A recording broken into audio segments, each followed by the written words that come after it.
పవన్ కళ్యాణ్ గారిని personal request అధ్యక్ష. Sir నాది 112 పంచాయతీలు సార్. నేనంతా రూరల్ బేస్డ్ వ్యక్తిని. తమ దయవల్ల 11 పంచాయతీలకి రోడ్లు వేయగలుగుతున్నాం, అభివృద్ధి చేయగలుగుతున్నాం. కానీ మాడుగులో నాకు 4 మండలాల్లో నాకు మున్సిపాలిటీ లేవు అధ్యక్ష. కానీ మా జిల్లాలో అందరికీ 30-40 కోట్లు ఇచ్చారు అధ్యక్ష. నాకు చాలా తక్కువ ఇచ్చారు. తమ నాకు న్యాయం చేయాలా?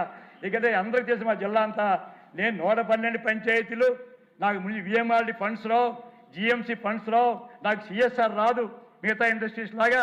మరి నాకేమో తక్కువ జరిగింది అంటే మీ తమ దృష్టి రావుండదు. మీ అధికారులకు చెప్పాను, మాకు డైరెక్ట్ గారు ఫోన్ చేసి అడిగాను, అయ్యా ఇదేం అన్యాయం సార్, ఒక వారికి ఒక కాన్స్టిట్యున్సీకి 30 కోట్లు ఇచ్చారు, నాకు కేవలం 9 కోట్లు ఇచ్చారు. ఆ 9 కోట్లు కూడా అధ్యక్ష పవన్ కళ్యాణ్ గారు వచ్చి ఒక రోడ్డు అనౌన్స్ చేశారు. అది వారు అనౌన్స్ చేశారని చెప్పి వాలాబు కోనవ రోడ్డుని వారు చూశారు కళ్ళతో, దానికే 6 కోట్లు ఇచ్చాను అధ్యక్ష. అని చెప్పి దయించి నేను పవన్ కళ్యాణ్ గారిని అధికారిని నేను ఈ సభ ద్వారా ఈ సమావేశం ద్వారా ఈ అసెంబ్లీ ద్వారా వారిని రిక్వెస్ట్ చేస్తున్నాను.